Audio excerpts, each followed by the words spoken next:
In this video, I will discuss physiotherapeutic recommendations for lower limb osteoarthritis. Discussed modalities include exercise, manual therapy, education, acupuncture, TENS, and ultrasound.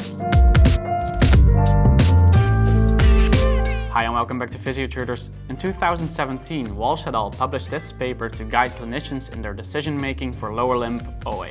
The authors compared 3 international guidelines, discussed the evidence, and provided clear overview of the recommendations made by these guidelines. Let's start with one of 2 things where all 3 guidelines agreed.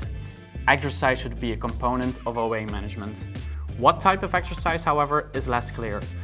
The researchers found somewhat equal effect sizes for strengthening, aquatic strengthening, and flexibility if combined with another modality. These all had a noteworthy effect on pain.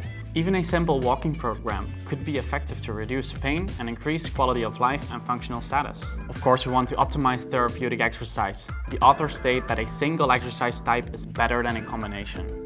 Adding to this, it appears that effects diminish when programs are unsupervised, so it's recommended to have a healthcare professional nearby. Group-based exercises can be considered.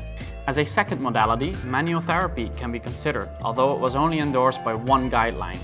Manipulation and stretching can be considered as an adjunct according to this guideline, particularly for the hip.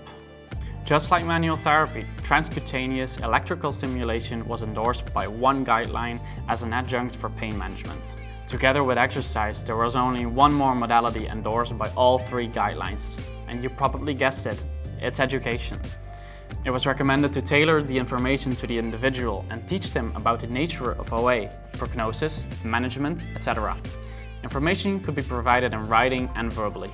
Acupuncture and therapeutic ultrasound were discouraged by all 3 guidelines, although the level of recommendation in one guideline was uncertain. This was reflective of the quality of the evidence and/or the effect sizes. Thank you for watching this video. Let me know your thoughts down below. I'm Max for Physiotutors and I will see you in another video. Bye.